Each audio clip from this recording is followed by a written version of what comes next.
ಶ್ರೀಮತಿ ಇಂದಿರಾ ಗಾಂಧಿಯವರು ನಮ್ಮ ಪಕ್ಷದ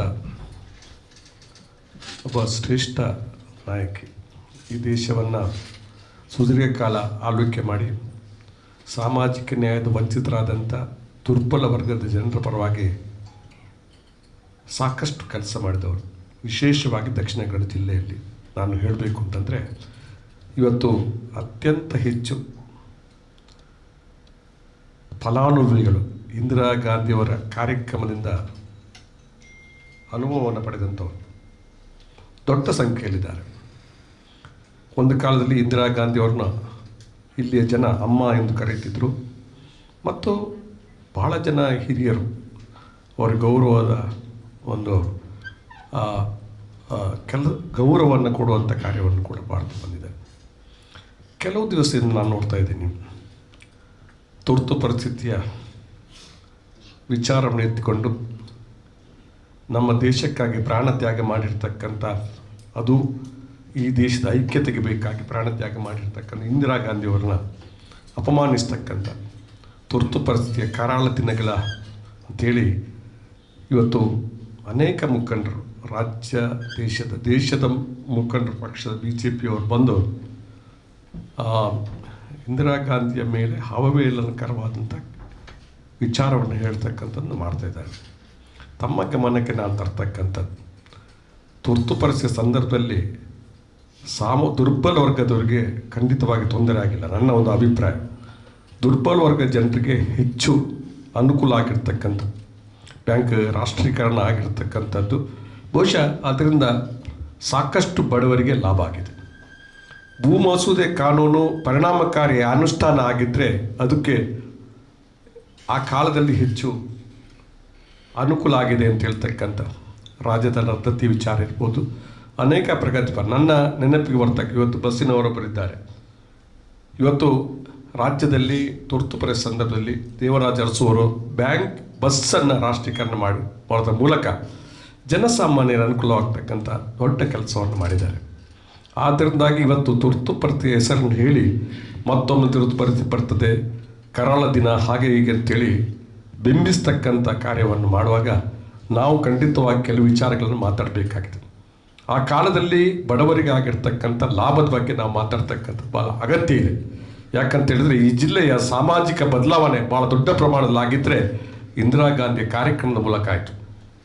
ಅವರ ಪ್ರಗತಿಪರ, ಅದು ದೃಢವಾದ ನಿರ್ಧಾರದ ಕಾರ್ಯಕ್ರಮಗಳು, ದೃಢವಾದ ನಿರ್ಧಾರ, ಅದು ನಿವೇಶನ ಕೊಡ್ತಕ್ಕಂಥ ಇರ್ಬೋದು, ಅದು ದರಖಾಸ್ತು ಬಡವರಿಗೆ ಕೊಡ್ತಕ್ಕಂಥ ಇರ್ಬೋದು, ಭೂ ಮಸೂದೆ ಕಾನೂನು ಭೂಮಿ ಕೊಟ್ಟಿರ್ತಕ್ಕಂಥ ಇರ್ಬೋದು, ಅಥವಾ 20% ಪ್ರಗತಿಪರ ಆರ್ಥಿಕ ಕಾರ್ಯಕ್ರಮಗಳು, ವಿಧವಾ ಮಾಸಾಸನ, ಓಲ್ಡ್ ಏಜ್ ಪೆನ್ಷನ್ ಇರ್ಬೋದು, ಅಥವಾ ವೃದ್ಧಾಪ್ಯ ವೇತನ ಇರ್ಬೋದು, ಅಥವಾ ಬಡವರಿಗೆ ಮನೆ ಕಟ್ಟಿ ಅನೇಕ ಕಾರ್ಯಕ್ರಮ 20% ಆರ್ಥಿಕ ಕಾರ್ಯಕ್ರಮಗಳು, ಬಡವರ ಸಬಲೀಕರಣ ಮಾಡತಕ್ಕಂಥ ಒಂದು ಕಾರ್ಯಕ್ರಮಗಳು. ಬಹುಶಃ ಈ ವಿಚಾರವನ್ನು ನಾವು ಇಂಥ ಸಂದರ್ಭದಲ್ಲಿ ಜನರ ಗಮನಕ್ಕೆ ಕೊಡ್ತಕ್ಕಂಥ ನಮ್ಮ ಹೌದು, ಕೆಲವು ಜನರಿಗೆ ಅದರಲ್ಲಿ ತುರ್ತು ಪರಿಸ್ಥಿತಿ ಸಂದರ್ಭದಲ್ಲಿ ವಿರೋಧ ಮಾಡಿದಂಥವ್ರಿಗೆ, ವಿರೋಧ ಪಕ್ಷದವರಿಗೆ ತೊಂದರೆ ಆಗಿರ್ಬೋದು.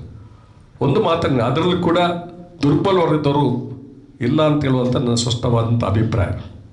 ಇವತ್ತು ಈ ಒಂದು ಸಂದರ್ಭದಲ್ಲಿ ನಾನು ಮಾತಾಡ್ತಕ್ಕಂಥದ್ದು ಬಹುಶಃ ಈ ಒಂದು ಜನರಿಗೆ ಆಗಿರ್ತಕ್ಕಂಥ ಲಾಭವನ್ನು ಕೂಡ ನಾವು ಹೇಳಬೇಕಾಗಿದೆ. ಇವತ್ತು BJP ಸರ್ಕಾರ ಬಂದಾಗ ನೋಡಿ, ನಮ್ಮ ಈ ಗುಜರಾತಿನ ನರಮೇಧ ಇರ್ಬೋದು, ಇವತ್ತು ಗೋಧ್ರಾ ಹತ್ಯಾಕಾಂಡ ಇರ್ಬೋದು, ಭೀಮಾ ಕೋರೆಗಾವ್ನ ನಡೆಯತಕ್ಕಂಥ ಭೀಕರವಾದಂಥ ವಿಚಾರ ಇರ್ಬೋದು. ಬಹುಶಃ ಕೆಲವು ಜನ ಇವತ್ತು ಇದನ್ನು ಬಳಸಿಕೊಂಡು ಎಷ್ಟು ಜನರಿಗೆ, ಅದು ವಿರೋಧ ಪಕ್ಷ ನಾಯಕರಿಗೆ, ಕಾಂಗ್ರೆಸ್ ಮಾತ್ರ ವಿರೋಧ ಪಕ್ಷ ನಾಯಕರಿಗೆ, ಇವತ್ತು ರಾವತ್ ಇರ್ಬೋದು ಅಥವಾ ಅನೇಕ ಮಂದಿ ಅವರನ್ನು ಜೈಲಿಗೆ ಹಾಕಿರ್ತಕ್ಕಂಥದ್ದು ಕೂಡ, ಅವರು ಜಾಮೀನಲ್ಲಿ ಹೊರಗೆ ಬರದಂಥ ನಮ್ಮ ಗುಜರಾತ್ನಲ್ಲಿ ಸಂಜೀವ್ ಭಟ್ ಅವರು ಇವತ್ತು ಕೂಡ ಇದ್ದಾರೆ. ಅದು ಕಾನೂನು ದೇಶದ ಎಲ್ಲ ವಿಚಾರವನ್ನು ಹೇಳಲಿಕ್ಕೆ ಹೋಗುವುದಿಲ್ಲ. ಅನೇಕ ವಿಚಾರ, ಮಣಿಪುರದಲ್ಲಿ ಆಗ್ತಕ್ಕಂಥ ಏನು ಸಮಸ್ಯೆ ಇರ್ಬೋದು, ಅಥವಾ ದೇಶಾದ್ಯಂತ ಇವತ್ತು ಸಂವಿಧಾನಕ್ಕೆ ತೊಂದರೆ ಆಗ್ತಕ್ಕಂಥ ಸನ್ನಿವೇಶ ಬಂದಾಗ ಇವತ್ತು ಭಾರತೀಯ ಜನತಾ ಪಕ್ಷದವರಿಗೆ ನೈತಿಕವಾದ ಹಕ್ಕು ಇಲ್ಲ. ಇಂದಿರಾ ಗಾಂಧಿಯ ತುರ್ತು ಪರಿಸ್ಥಿತಿಯಲ್ಲಿ ಆದಂಥ ತೊಂದರೆ ಬಗ್ಗೆ ಮಾತಾಡ್ತಕ್ಕಂಥ ಹಕ್ಕು ಖಂಡಿತವಾಗಿ ಅವರು ಕಳ್ಕೊಂಡಿದ್ದಾರೆ. ಇಂದಿರಾ ಗಾಂಧಿಯವರು ಮತ್ತೆ ಚುನಾವಣೆ ನಿಂತು ಇವತ್ತು ದೇಶದಲ್ಲಿ ಇಂದಿರಾ ಗಾಂಧಿ ಸೋತಾಗಲೂ ದಕ್ಷಿಣ ಕನ್ನಡ ಜಿಲ್ಲೆಯ ಲೋಕಸಭೆಯಲ್ಲಿ ಕಾಂಗ್ರೆಸ್ ಗೆದ್ದಿದೆ. ತುರ್ತು ಪರಿಸ್ಥಿತಿ ನಂತರ ಚುನಾವಣೆಯಲ್ಲಿ ಕೂಡ ಮಂಗಳೂರು ಲೋಕಸಭಾ ಕ್ಷೇತ್ರ ಅದು ಭಾರೀ ಬಹುಮತದಿಂದ ಕಾಂಗ್ರೆಸ್ ಗೆದ್ದಿದೆ. ಅದು ಕಾರಣ ಏನಂತಂದ್ರೆ ಇದು ದುರ್ಬಲ, ಅದು ಹಿಂದುಳಿದ ವರ್ಗ, ಪರಿಶಿಷ್ಟ ಜಾತಿ, ಪರಿಶಿಷ್ಟ ಪಂಗ, ಸಾಮಾಜಿಕ ನ್ಯಾಯ ವಂಚಿತರಾದಂಥ ಜನರಿಗೆ ಸಾಮಾಜಿಕ ನ್ಯಾಯವನ್ನು ಕೊಡುವ ಸಬಲೀಕರಣದ ಕಾರ್ಯಕ್ರಮದಿಂದಾಗಿ ಇವತ್ತು ಜನ ಓಟು ಕೊಟ್ಟಿದ್ದಾರೆ ಅಂತ ಹೇಳ್ತಕ್ಕಂಥ ಮಾತನ್ನು ನಾನು ಯಾಕೆ ಅಂತ ಹೇಳ್ತೀನಿ, ಇದು ಗಮನಕ್ಕೆ ತರ್ತಕ್ಕಂಥ ಪತ್ರಿಕಾ ಮಾಧ್ಯಮ ಸ್ನೇಹಿತರಲ್ಲಿ ಇವತ್ತು ಅಂತಹ ವಿಚಾರ ಇದ್ದಾಗಲೂ ಕೂಡ ಇವತ್ತು ಜನ ಕಾಂಗ್ರೆಸ್ಸಿಗೆ ಓಟು ಕೊಟ್ಟಿದ್ದಾರೆ. ದೇಶದ ಇದು 50 ವರ್ಷದ ಹಿಂದಿನ ವಿಚಾರ ಅಂತಂದ್ರೆ ಆ ನಂತರದಲ್ಲಿ ದೇಶದಲ್ಲಿ ಕಾಂಗ್ರೆಸ್ ಮತ್ತೆ ಅಧಿಕಾರಕ್ಕೆ ಬಂದಿದೆ. ಒಂದೊಮ್ಮೆ ಹಿನ್ನಡೆ ಆದರೂ ಕೂಡ ಬಹುಶಃ ಜನ ಅರ್ಥ ಮಾಡಿಕೊಂಡಿದ್ದಾರೆ. ಇವರು ತೆಗೊಂಡ ತೀರ್ಮಾನಗಳು ಬಹುಶಃ ದೇಶದ ಹಿತದೃಷ್ಟಿಯಿಂದ ಅದು ಒಳ್ಳೆಯ ತೀರ್ಮಾನ ಅಂತ ಹೇಳ್ತಕ್ಕಂಥದ್ದು ಒಪ್ಪಿಗೆ ಆಗಿದೆ ಅಂತ ನಾನು ಭಾವಿಸ್ತೇನೆ. ಬಹುಶಃ ನಾನು ಎಲ್ಲವನ್ನ ವಿಚಾರ ಹೇಳ್ತಕ್ಕಂಥ ಇವತ್ತು ದೇಶದ ಅಧಿಕಾರ ಮಾಡತಕ್ಕಂಥ ಜನರು ಇವತ್ತು ಇಂದಿರಾ ಗಾಂಧಿ ಬಹುಶಃ ದೇಶಕ್ಕಾಗಿ ಅವರೇನು ಈ ನಮ್ಮ ಬ್ಲೂ ಸ್ಟಾರ್ ಆಪರೇಷನ್, ನಾನು ಹೇಳ್ತೇನೆ ಬ್ಲೂ ಸ್ಟಾರ್ ಆಪರೇಷನ್, ಸಿಖ್ ಸಮುದಾಯದವರಿಗೆ ನೋವಾಗಿರ್ತಕ್ಕಂಥ ವಿಚಾರ, ಅದು ದೇಶದ ಏಕತೆಗೆ ಬೇಕಾಗಿ ಮಾಡಿರ್ತಕ್ಕಂಥ ಕೆಲಸ, ಏಕತೆಗೆ, ದೇಶದ ಸಮಗ್ರತೆಗೆ, ಏಕದ ಅಖಂಡತೆಗೆ ಮಾಡಿರ್ತಕ್ಕಂಥ ಒಂದು ಕೆಲಸ. ಬಹುಶಃ ಅವರಿಗೆ ನೋವಾಗಿದೆ. ಆ ಒಂದು ಹಿನ್ನೆಲೆಯಲ್ಲಿ ಅವರ ಅಂಗರಕ್ಷಕರೇ ಹತ್ಯೆ ಮಾಡಿ ಇವತ್ತು ಯಾರು ನಾನು ಹೇಳ್ತೀನಿ ದೇಶಕ್ಕಾಗಿ ಖಂಡಿತ ಪ್ರಾಣ ಕೊಟ್ಟಿದ್ದಾರೆ ಇಂದಿರಾ ಗಾಂಧಿ, ಅಲ್ಲ ಅಂತ ಯಾರು ಹೇಳಲಿಕ್ಕೆ ಆಗೋದು. ಕೆಲವರು ಹೇಳ್ಬೋದು ದೇಶಕ್ಕಾಗಿ ಪ್ರಾಣ ಕೊಟ್ಟಿಲ್ಲ ಅಂತ ಹೇಳುವಂಥ ಮಾತನ್ನು ಹೇಳ್ಬೋದು. ರಾಜೀವ್ ಗಾಂಧಿಯವರು ಕೂಡ ದೇಶಕ್ಕಾಗಿ ಪ್ರಾಣ ಕೊಟ್ಟಿದ್ದಾರೆ. ಅದು ದೇಶದ ಅಖಂಡತೆಗೆ ಬೇಕಾಗಿ. ಮಹಾತ್ಮ ಗಾಂಧಿಯವರು ಕೂಡ ದೇಶಕ್ಕಾಗಿ ಪ್ರಾಣ ಕೊಟ್ಟಿದ್ದಾರೆ. ಅವರನ್ನು ಅಪಮಾನ ಮಾಡಿಸ್ತಕ್ಕಂಥ ಇಂದಿರಾ ಗಾಂಧಿಯನ್ನಾಗಲಿ ಇವತ್ತು ಮಹಾತ್ಮ ಗಾಂಧಿಯರನ್ನಾಗಿ ಅಪಮಾನ ಮಾಡ್ತಕ್ಕಂಥ ಕೆಲಸವನ್ನು ಮಾಡಬೇಕಾಗಿದೆ. ಆ ಸಂದರ್ಭದಲ್ಲಿ ಬಹುಶಃ ನಾವು ಇದನ್ನೆಲ್ಲ ನೆನಪು ಮಾಡಬೇಕಾಗಿದೆ. BJPದ ಆಡಳಿತ ಕಾಲದಲ್ಲಿ ಇವತ್ತು ಎಷ್ಟೋ ಪತ್ರಕರ್ತರ ಮೇಲೆ ಕೂಡ ಬಹುಶಃ ಸಂಘ ಪರಿವಾರದ ಹಲ್ಲೆ ಮಾಡಿರ್ತಕ್ಕಂಥ ಅತ್ಯಂತ ಹೆಚ್ಚಾಗಿ ಇದೆ ಈ ದೇಶದಲ್ಲಿ ಅಂತ ಹೇಳ್ತಕ್ಕಂಥ ಮಾತನ್ನು ಕೂಡ ನಾನು ಹೇಳಲಿಕ್ಕೆ ಬಯಸ್ತೇನೆ. ಇದನ್ನು ಕೂಡ ನಾವು ಈ ಸಂದರ್ಭದಲ್ಲಿ ಹೇಳಲಿಕ್ಕೆ ಇಷ್ಟಪಡ್ತಾ ಇದ್ದೇನೆ. ಆದ್ದರಿಂದಾಗಿ ನಾನು ಹೇಳ್ತಕ್ಕಂಥದ್ದು ಜಿಲ್ಲೆಯ ಜನ ಇವತ್ತು ಇಂದಿರಾ ಗಾಂಧಿಯ ಋಣ ಖಂಡಿತ ಇದೆ ಈ ಜಿಲ್ಲೆಗೆ ಅಂತ ಹೇಳ್ತಕ್ಕಂಥ ಮಾತು. ಇಂದಿರಾ ಗಾಂಧಿಯ ಋಣ ಇದೆ. ಯಾರು ಋಣವನ್ನ ಇಟ್ಕೊಂಡಿದ್ದಾರೆ ಈ ಜಿಲ್ಲೆಯ ಜನ, ಅವರು ಇಂಥ ಟೀಕೆಗೆ ಖಂಡಿತವಾಗಿ ಮುಂದಿನ ಸಂದರ್ಭದಲ್ಲಿ ಯಾವುದೇ ನಡೀತಕ್ಕಂಥ ವ್ಯವಸ್ಥೆಯಲ್ಲಿ ಕಾಂಗ್ರೆಸ್ಸಿಗೆ ಇಂದಿರಾ ಗಾಂಧಿ ಹೆಸರಿನ ಮೇಲೆ ಅವರಿಗೆ ಗೌರವ ಕೊಡ್ತಾ ಕೆಲಸ ಈ ಜಿಲ್ಲೆಯ ನಾಗರಿಕರು ಕೊಡ್ತಾರೆ ಅನ್ನೋ ಒಂದು ವಿಶ್ವಾಸ ನನಗೆ. ಅದನ್ನು ನಾನು ಈ ಸಂದರ್ಭದಲ್ಲಿ ಪತ್ರಿಕಾ ಮಾಧ್ಯಮದ ಮೂಲಕ ಜನತೆ ತಿಳಿಸ್ತಕ್ಕಂಥ ಕೆಲಸವನ್ನು ನಾನು ಮಾಡ್ತಾ ಇದ್ದೇನೆ. ನಮಸ್ಕಾರ. ಅವರಿಗೆ ಜೀತ ಪದ್ಧತಿ ರದ್ದತಿ ಅಂತ ಮಹತ್ವ ತೀರ್ಮಾನಗಳು, ಋಣಪಾರ ಕಾಯ್ದೆ ಅಂತ ಮಹತ್ವ ತೀರ್ಮಾನಗಳು, ಬಡವರಿಗೆ ಸೈಟ್ ಕೊಡ್ತಕ್ಕಂಥ ಮನೆಗಳು, ಒಂದು ಪ್ರಗತಿಪರ ಕಾರ್ಯಕ್ರಮಗಳು ಬಹಳ ದೊಡ್ಡ ಪ್ರಮಾಣದಲ್ಲಿ ನಮ್ಮ ಜಿಲ್ಲೆಯಲ್ಲಿ ಆಗಿದೆ. ಅದು ಜಿಲ್ಲೆ ಇಡೀ ದೇಶದ ಭೂಪಟದಲ್ಲಿ ನಮ್ಮ ಜಿಲ್ಲೆಗೆ ಆದ ಸ್ಥಾಯ ಬೇರೆ ಯಾವ ಜಿಲ್ಲೆಗೆ ಆಗಲಿಲ್ಲ. ಅದಕ್ಕಾಗಿ ನಮಗೆ ಅವರ ಋಣ ಜಾಸ್ತಿ ಇದೆ. ಅಭಿವೃದ್ಧಿ ವಿಚಾರದಲ್ಲಿ ಕೂಡ ನಾವು ಕಾಂಗ್ರೆಸ್ಸು ಈ ಜಿಲ್ಲೆಗೆ ಕೊಟ್ಟಿರ್ತಕ್ಕಂಥ ಕೊಡುಗೆ ಯಾವುದೇ ಪಕ್ಷ ಅಧಿಕಾರ ಬಂದ ಕೊಟ್ಟಿಲ್ಲ. ಅದು ಯಾವುದೇ ಇವತ್ತು ಯಾವ ಶೈಕ್ಷಣಿಕ ವಿಚಾರವನ್ನು ಯೂನಿವರ್ಸಿಟಿಯಿಂದ ಹಿಡಿದು ಇವತ್ತು MCF ಇರ್ಬೋದು, MRPL ಇರ್ಬೋದು, ONGC ಇರ್ಬೋದು, ಎಲ್ಲವನ್ನು ನಾನು ಉಲ್ಲೇಖ ಮಾಡಲಿಕ್ಕೆ ಹೋದರೆ ಗಂಟೆಗಟ್ಟಲೆ ಹೇಳ್ಬೋದು. ಇವತ್ತು NMPT ಇರ್ಬೋದು, ಮತ್ತೊಂದು ಇರ್ಬೋದು. ಯಾವ ಬೇರೆಯವರ ಅಧಿಕಾರ ಬಂದಾಗ ಏನು ಮಾಡಿದ್ದಾರೆ? ಬಹುಶಃ ಇಲ್ಲಿ ಮತೀಯ ಭಾವನೆಯನ್ನು ಕೆರಳಿಸಿ ಅವರು ಅಧಿಕಾರ ಬರಲಿ ಪ್ರಯತ್ನ ಮಾಡಿದರೆ ಹೊರತು ಅಭಿವೃದ್ಧಿಯ ಬಗ್ಗೆ ಚಿಂತನೆ ಮಾಡಲಿಲ್ಲ.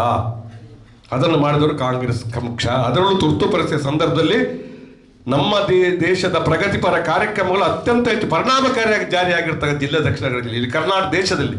ಅದಕ್ಕಾಗಿ ನಾನು ಈ ಜಿಲ್ಲೆಯ ಇವತ್ತು ದೇಶದಲ್ಲಿ ಮಾತಾಡಬೇಕಾದ ವಿಷಯವನ್ನು ನಾನು ಜಿಲ್ಲೆಯಲ್ಲಿ ಯಾಕೆ ಮಾತಾಡ್ತೀನಿ ಅಂತ ಹೇಳಿದ್ರೆ, ನಮ್ಮ ಜಿಲ್ಲೆಯ ಜನ ಇಂದಿರಾ ಗಾಂಧಿ ಋಣದಲ್ಲಿ ಇದ್ದಾರೆ ಅಂತ ಹೇಳ್ತಕ್ಕಂಥ 1000 ಸಲ ಹೇಳಲಿಕ್ಕೆ ನಾನು ಬಯಸ್ತಾ ಇದ್ದೇನೆ.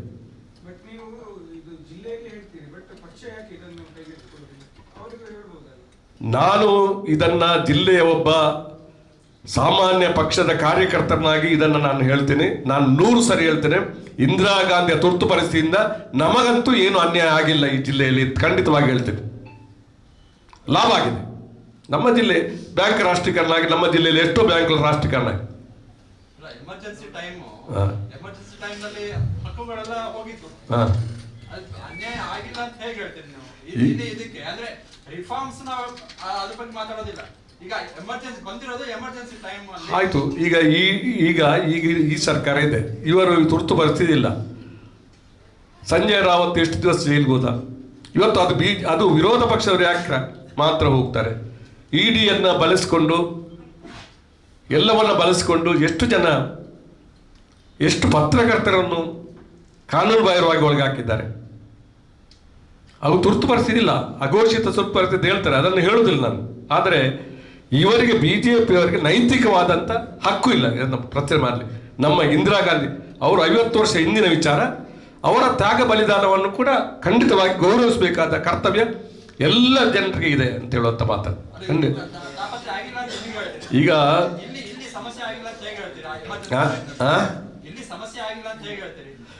ನನ್ನ ಅಭಿಪ್ರಾಯ ಅದು. ನಾನು ಒಬ್ಬ ನಾಗರಿಕನಾಗಿ, ನಾನು ಸಾಮಾನ್ಯ ಕಾರ್ಯಕರ್ತನಾಗಿ, ನನ್ನ ಜಿಲ್ಲೆಯ ಬೆಳವಣಿಗೆಯನ್ನು ಹತ್ತಿರದ ಕಂಡವನಾಗಿ, ದುರ್ಬಲ ವರ್ಗದವರ ಒಂದು ದೃಷ್ಟಿಯಲ್ಲಿ ನನ್ನ ಮಹತ್ವದ ಅಭಿಪ್ರಾಯ ಏನಂತಂದ್ರೆ, ದುರ್ಬಲ ವರ್ಗದವರಿಗೆ ಇವತ್ತು ದುರ್ಬಲ ವರ್ಗದವರು ಬಿಳಿ ಬಟ್ಟೆ ಹಾಕೊಂಡು ಇವತ್ತು ಮಂಗಳೂರು ನಗರದಲ್ಲಿ ಸುತ್ತಾಡುವಂತ ಇದ್ರೆ ಅದಕ್ಕೆ ಮುಖ್ಯ ಕಾರಣ ಕಾಂಗ್ರೆಸ್ ಪಕ್ಷ ಮತ್ತು ಇಂದಿರಾ ಗಾಂಧಿ. ಅದು ನಾನು ಯಾವತ್ತೂ ಹೇಳ್ತೀನಿ.